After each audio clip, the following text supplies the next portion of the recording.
Hello and welcome to another episode of the Carlson Cards podcast. Super excited for today's episode. It should be a lot of fun. No collector interview, but we have a lot of fun topics that I think are really important to talk about, and they've been on my mind lately, especially as I've been adding cards to my collection over the last few months. Now, there's five key topics that I want to touch on, and we're going to do that through an interesting method. So we're going to touch on 4 cards that I added prior to the National, and all of these cards kind of tie into the 5 topics that I wanted to discuss here that are related to collectability amongst cards. So those topics are that we'll be discussing today: aesthetics, limited runs, scarcity and rarity, conditional sensitivity, and what I'm making up here, but I'm just going to call it this, is next best option approach to collecting. Kind of with that, I'll touch on as I get further along here, but I'm looking for kind of those sets and players and parallels that, there might be a player in that same set or parallel that is way, way, way out of my price point that I would love to own.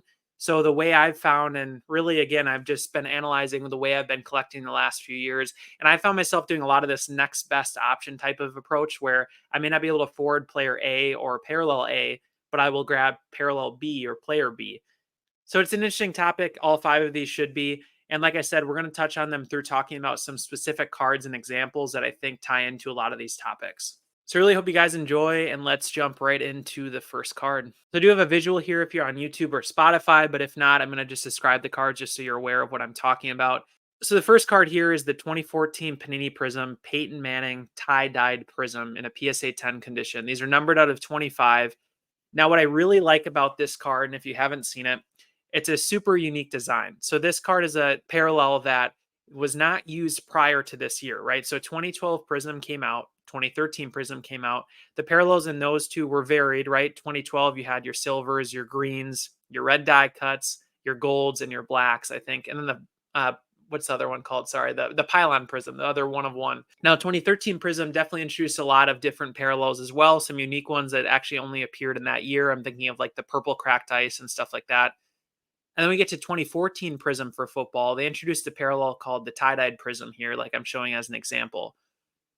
Now, this set I've always heard about, I've always known about, just never chose to collect it. I don't know why. Just really wasn't up my alley for whatever reason. Just trying to stay limited and stick to mostly like, gold cards, stuff like that I've always kind of gravitated towards. Now, this one I had the opportunity to add right before the show. My friend Jordan, who has been on the podcast at Northwoods Cards, I think Northwoods Card Collection, something like that. I'm butchering his name. But he ran a story still to sell some stuff to fund for the National, which is kind of a theme with all of these cards, right? I feel like it was just a cool and fun time to buy cards because stuff like this was popping up that I really just don't see. And it's a lot of times was because somebody was funding a big card, which I know, again, he was able to make a big deal at the show. So this money that I paid for this card helped go towards that. Now, the really cool thing about this parallel that I want to talk about and kind of ties to some of those topics that I just mentioned is limited run here.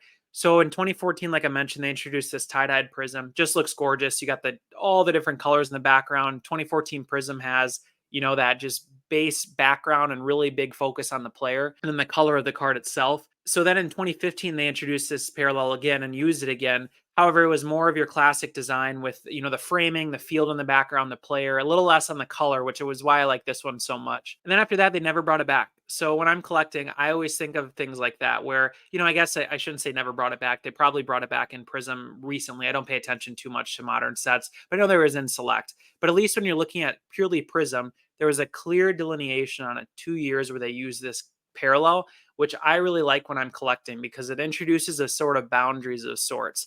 And, I think this is a theme in a lot of the really iconic and popular sets. And again, none of this is to hype up what I'm buying or say like, oh my gosh, I just made the best purchase ever. It's just talking through the mindset of why I like certain cards and what I go after and what kind of the threshold is that I look for.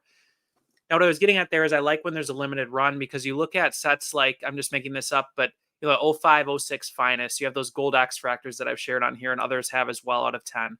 You have your 2010, 2011 Finest Mosaics out of 10. They're only done in 2 years. I just love that sense where you can collect the 2 years, you can pair them up, and then you can be done. You don't need to go find 8 more years. You have the 2, you can pair them up for the player you love, and then you can look at them and enjoy them in your collection. Another thing I really like about this card, and again, we'll tie to some of the other ones that I'm talking about here today, it's tough conditionally as well. I like about these sets, these 2014, 2015 Prisms, is that I feel like on certain sets, the grade doesn't matter of sorts, I guess, is just because I feel like so many sets that we all collect, they grade so easily. A 10 doesn't really mean much to me in a lot of sets, but on a set like this for 2014 and 2015 Prism with this parallel, this one is being a 10. I really like that. It matters to me because this 2014 Prism has a colored back corner, if you recall, and if you've ever graded this set, that always has whitening. I mean, I'm talking like every single time. So it's very hard to get a gem in this set unless it does have, pretty much a perfect back corner there. And then when you talk about the 2015 Prism tie-dye here, that set has an extremely dark back, as front issues usually like off-centered, surface issues, that sort of thing. So this card also fits that threshold that I kind of just mentioned, where I think the way I look at collecting, especially with grades, are I don't always buy 10s, but I do grade a lot myself, like I mentioned before. But in certain sets, when the condition is actually truly sensitive and hard to get a gem mint grade on, that's when I think those grades really matter and tie in. And, you look at how cards historically, it matters in the long run. One other topic, again, with this specific card that I just want to touch on that I like about this card is that it's also a next best option type of card, like I mentioned on the intro there. So in a set like this 2014 Prism, right? For a player like Peyton Manning, who I collect, that black finite is gone, right? I mean, I think I know who owns that one, and it's not going anywhere unless you have, $1 million to offer, maybe. But then also your 2014 Prism Gold out of 10, right? I mean, I can't really think of any examples. I know of maybe where two are, have never seen another. I've never seen one up for sale. So then it leaves you with, what's the next rarest parallel? If I want to collect this set, if I like this set design, and that's where this tie dye comes in, being numbered out of 25. So it's something where you're not breaking the bank for, you're not spending thousands of dollars, but you still get to enjoy the set you really want in a very awesome, aesthetically pleasing design. And I have to give a shout out here before I move on to the next card. A local friend named is Sam. He goes by old_highway_cards on Instagram. He actually completed this entire set, which is absurd. I knew that like a year ago or 2 years ago when he mentioned it. It didn't occur to me until I just added this card, like how insanely impressive that is, just knowing how hard this Manning was to find. They just don't pop up super often. The fact that he has the whole NFL football set, including Tom Brady, including Peyton Manning, and that's just super impressive. So, happy for Sam. And if you want to check out his page, you can appreciate the whole set here. All right. The next card we will be talking about that I was able to add just prior to the National through a trade is the 2000 Leafs certified Kurt Warner 2-star mirror gold in a PSA 8 condition. Now, the cool thing about this card is it's numbered out of 25, and this is actually numbered 13 out of 25. So if you know Kurt Warner, this would be a jersey number card for him. This card is also pop 2 with 1 higher. Now, the way this was acquired is kind of a cool story, so I just want to share. I have a friend on Instagram that I've chatted with quite a bit. His name is @JunkWaxDrake. He collects a lot of cards and a lot of sets that I also enjoy collecting. We overlap on a lot of our interests. I think we must have the same like aesthetics interests, kind of have the same idea of what sets we think look good and we enjoy collecting. And so I knew he had this card for a while. I think at one point he had a duplicate, and then he ended up selling it to Leather Helmet Cards, who I had on the podcast a few weeks ago. And I knew he had this one still, and he collected the set. So the fun thing is when you kind of are set collecting of sorts, or at least keeping an eye out for sets, I was able to add a Curtis Martin and a Warren Sapp from this same set, probably 6-7 months ago, something like that, and just have had them in my PC box ever since. So after having Leather Helmet on the podcast, talking Kurt Warner, I was like, man, it'd be fun to add a few more Kurt Warner cards. I really like him. He's a great guy, awesome career. I can't even imagine if he had the run he did as a rookie nowadays with how the market is and the hobby. And so I tried to think and kind of drill down into what sets do I actually want to pursue for him. And this was one that came up in my head right away, knowing I had a Peyton Manning already, knowing it's just a set that I think looks really cool. It's not for everybody. I know not everyone thinks this is a great looking set, but I just love the design, and it's very reminiscent of like your '06 Finest with the nice framing and the good color. And so I approached Drake, and really is one of those scenarios where I've tried to work on and improve my, I don't want to say like trading skills this year, but that's something I've been trying to work on, especially knowing how large my PC has become. It's kind of awesome when I feel like you can turn 2 or 3 cards into one that you really want, and then those 2 or 3 help another collector out. So this is a scenario where I offered, those couple cards to him. And then I had another Kurt Warner duplicate and one other card, I think from 99 Finest Golds that we both collect. And we're able to make a trade on this one, which I was just super happy about. And again, happy for him because he got cards he wanted. It was a good mutual trade there for both of us. Now, a few things I liked about this card and was, kind of came into mindset when I was looking at adding this one specifically and why this came up in my head.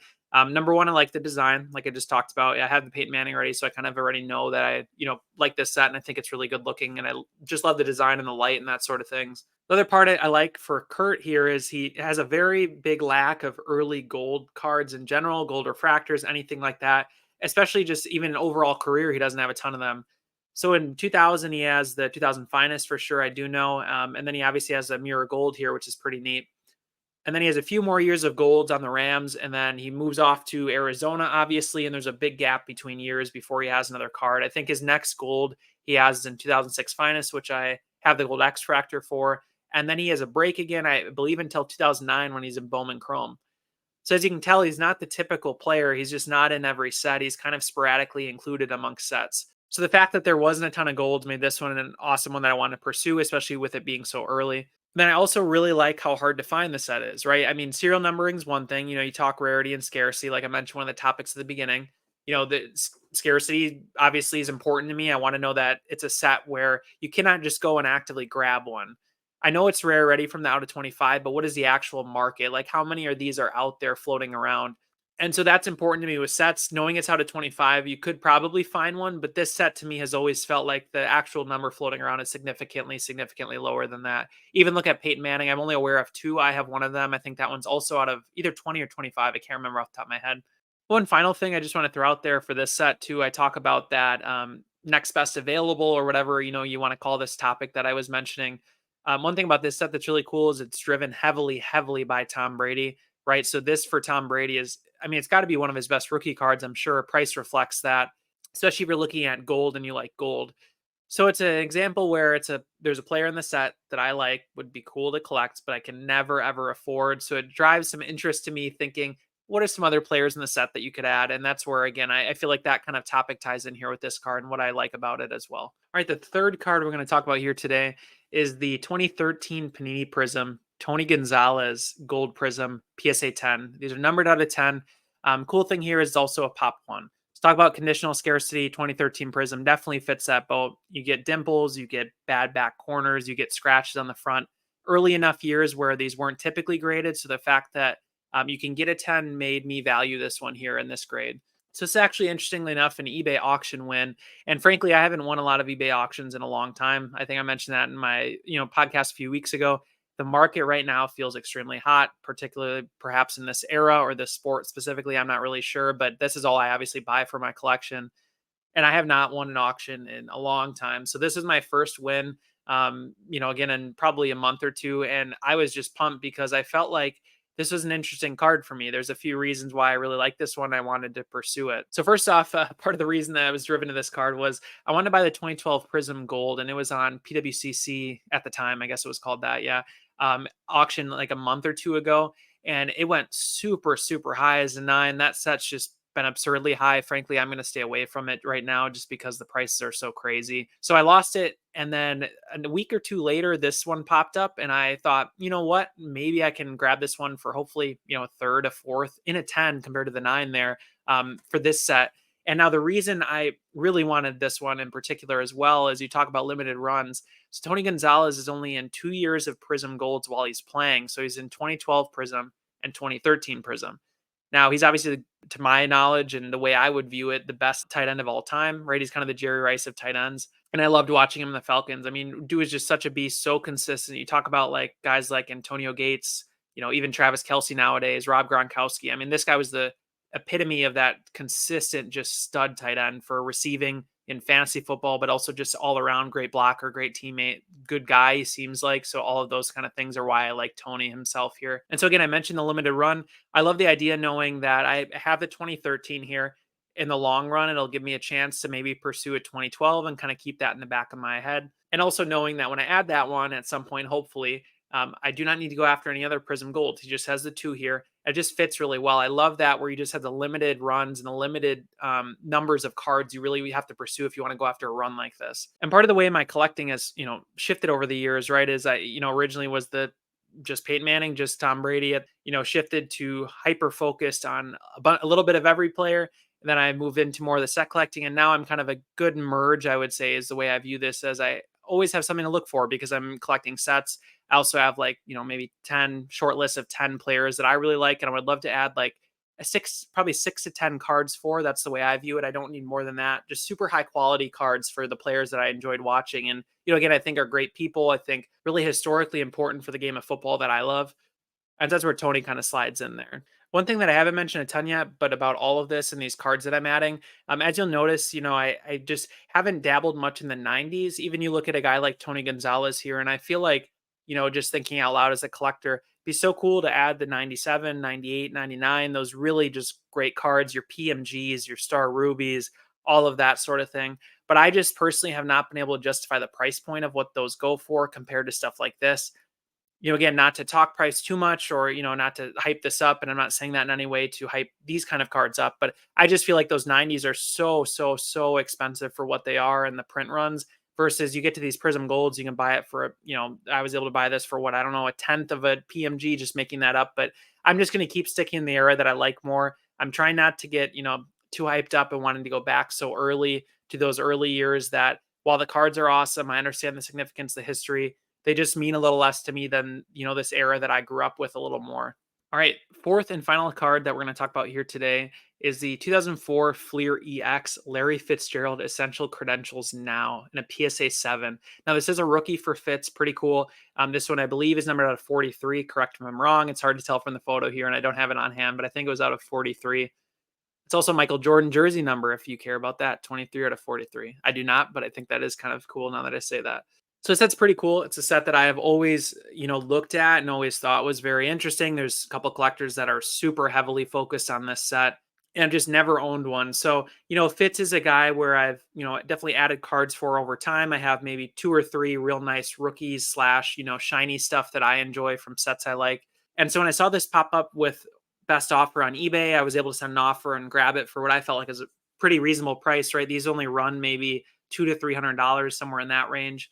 And so, I always think compared to what could I buy with, today's 2023 products and then buy this. I mean, a super great rookie card for one of the best achievers of all time. I mean, it's just the bang for your buck in this era. I can't emphasize enough. It's just so fun to collect right now. Now, cool thing about this set is that the serial numbering adds up to 66 for the player between your essential credentials now and your essential credentials future. So obviously Fitz here has the out of 43 for the now. His future would be out of 23, I believe. I could have done the math there wrong, but I think that's right. So you have certain players where it varies, right? Some might be more rare to find the essential credentials now. Others are going to be more rare to find the future. I think, for instance, Peyton Manning has I think it's the now that's out of 7, extremely hard to find. Whereas the future is out of that 59 or whatever the math would check out to be there. One thing that I like about this set a lot, and I, again, wouldn't have known until I got it in hand, the texture on the front is just awesome. I mean, you don't see a lot of cards that are textured like that, kind of reminiscent of some of your 90s parallels. And I just think it's a unique design choice that you just don't see nowadays. There's not a lot of cards that do stuff like that. And when you talk about a next best option type of thing here, again, I mean, mentioning the 90s a few minutes ago, I may never collect the 90s essential credentials, just strictly how expensive they are. If you're familiar with that era, I mean, it's just obscene.